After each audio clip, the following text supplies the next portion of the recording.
Hi, everybody. Dan Illman, Mike Beer, the DRFBets Race of the Day for Sunday, August the 11th, race number 7 at Emerald Downs. It is the signature race of the Emerald Meeting, the Grade 3 Longacres Mile handicap, and it also kicks off a 50-cent pick 4. You can play the mile, you can play the card, you can play the pick 4 with a DRFBets account. Sign up at drf.com/bet. Get a $100 deposit match. Let's meet the field for the Longacres Mile. $200,000 is the purse. You can access free formulator past performances on the Race of the Day event page at drf.com. Download them, handicap along with us.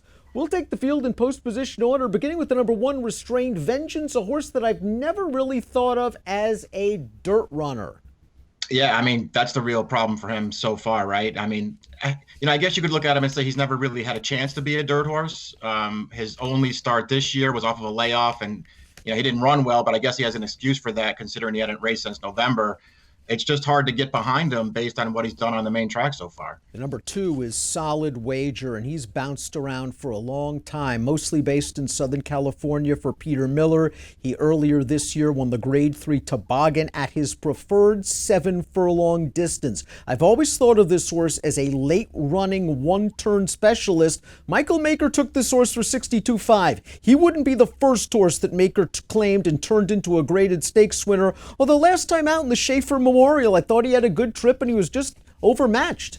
Yeah, those two-turn races seem like it's not really his thing, doesn't it? Maker, he's great off the claim, more with turf horses than dirt horses, but I won't be surprised if he does well with this horse, Dan. I'm like you. I think he's a one-run sort of closing sprinter and not a two-turn router. Let's talk about the 3, Oh Marvelous Me, a 7-year-old that's been banging on the door in his last few races. I thought he moved too soon last time out. He was in a very comfortable spot in mid-pack, made this big 3-wide move into contention, and then he flattened out just a little bit late. I wonder if he sort of plateaued at the low to mid-80 buyer rating, and I don't know if maybe that's good enough to win this race, but I think with an easier trip, he could have gotten second last time. Yeah, that's probably true. He probably could have. It's interesting because, to me anyway, that last race was one, I think that you're right. You probably wanted to be closing or making the last run.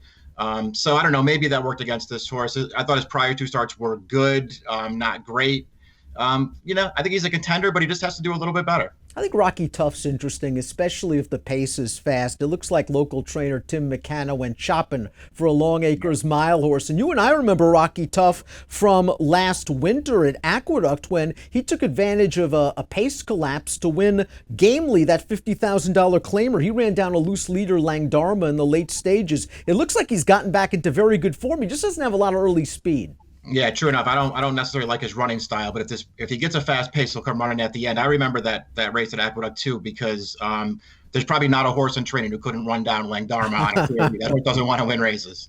Law-abiding citizen's the number 5, and on his best day, he's got a little bit of early speed and a little bit of class. He won the Grade 3 San Simeon going down the hill on the turf at Santa Anita earlier this year, and his most recent dirt start could just be thrown out. Not only was he way overmatched in the Triple Bend, a race that's produced several next-out winners, but he checked pretty badly on the far turn. Yeah, he did have a little bit of a trip in that race. He's a little interested in here, Dan, because maybe he's better on turf, but he's got some dirt races that would put him there too, and he's got a little speed. A horse that certainly has dirt races that would put him in the mix is the number 6, Curlin Rules. Curlin Rules was a horse that was running against Cupid back in the Brubaker and gave that horse a fit back in 2017. He missed a long time. And I guess there's 2 ways to look at Curlin Rules. You can say, 1, he's 6 years old and off that long layoff, he can't run anymore. But last time out, I thought was a good lung blower for him. It was his first start off a little bit of a layoff. He rushed up to contest the pace on the outside. He was going up and down at the quarter pole, but I think he needed that race. Yeah, that's how I looked at it too. I felt like it might have been a little bit of a prep for something else because the pace was pretty fast and he just went right after it in there. He was all done by the time they got to the quarter pole, but it just felt like a race that he really needed after going a quick pace. And obviously he's another one with the back form. If he gets back to his good races off of that performance, he can contend here. Promising formulator fact as well for trainer John Sadler over the past 3 years. Horses 3 and up, second off the layoff, graded stake dirt route, 6 for 14, 414 ROI. This is a horse that won his second lifetime start and second off the layoff in August of 2017. He might be coming into this race the right way. And take a look at this Timeform US pace projector. Little surprise. I know he's got speed, but they've got Curlin Rules out sprinting the favorite, the number 8, Any Port in a Storm. You agree with that assessment? Well, I don't know if he'll be clear on the lead. One of the things that I do like is that he has speed, and it's not like there's a ton of pace in this race. There are horses who want to be forward, but I won't be surprised if he makes the front. The number 7 Brave Nation has been competing in long distance routes at Hastings over the Bull Ring, and he's been doing okay. He's also won over a conventional racetrack over the synthetic surface at Golden Gate Fields.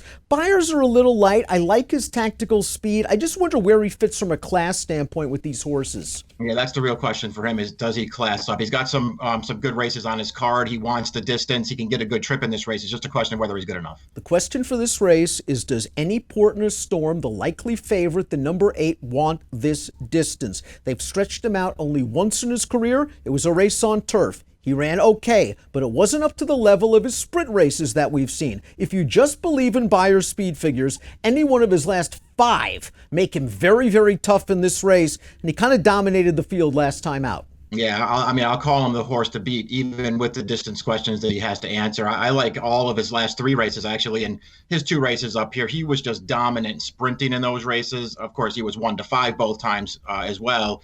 I think it'll be tougher for him here, Dan, but, it's hard to not look at him as maybe the horse to beat in this race. He just might be the best horse. I've always been a big fan of the 9, More Power to Him, and he won last time out at Emerald in the Mount Rainier, going 1 mile and a 16th. My issue with that race is it just seemed like the pace came apart at the end, and he took advantage despite failing to change leads in the stretch. Yeah, it wasn't a pretty win. Let's put it that way. It did really just feel like he took advantage of a couple of tired horses in the stretch and got it done. To me, it's hard to like him off of that race. The 10 Elliott Bay was a stakes winner around 2 turns at Emerald as a 2-year-old, claimed for 50, 3 starts back. His 2 races since then, we've seen slight improvement from race to race, but he's going to have to improve a lot more. Yeah, I don't think anything that he's done lately is really making him a contender in this race, but he's a very big price. Shame that the 11 Elware Fano has a tough outside post position, because I like the work he did last time out in the Mount Rainier, Mike. That was a very fast pace, as we talked about. He attacked turning into the stretch, and he was just all heart through the lane, getting run down late by More Power to Him. That's been the story of this horse's career, and a lot of folks forget, if you go way back to 2017, he once finished ahead behind a horse named Accelerate in the San Antonio. Yeah, this is a pretty good horse. I'm with you. To me, out of that last race, he's the one that you want, even though he was defeated at the end. The post position's not great for him, but he's got races that make him tough here. Dan, I'm using this horse. Let's take a look at our top picks for the Grade 3 Longacres Mile, our race of the day presented by Emerald Downs. You're going with the second off the layoff runner. The back classer Curlin Rules. You can put him on the lead. You can sit him off. He should be in prime contention when the field turns into the stretch. Yeah, it looked like he needed that last race. I thought he did pretty well in there. I wanted to give him a chance to take a step forward with that one out of the way. I like his positional speed as well. I went 6, 8, 11 in here. I'm not way against the favorite, Dan. I just want to see him stretch out against some better horses here. It's certainly a fair point. I do believe that he can stretch out, and in the form he's in right now and the figs he's been earning, he's going to be real tough. If Curlin Rules goes, I think Hernandez just sits second and attacks turning into the stretch. Unfortunately, not a price here for Any Port in a Storm. I just think he's the most likely winner. I went 8, 2, 5, 9 in the Longacres Mile, which kicks off a 50-cent pick 4, which you can play with a DRFBets account and the $100 deposit match that goes along with it. Sign up easy, drf.com/bet. Approximate post time for the Longacres Mile, 5:30 Pacific. Best of luck.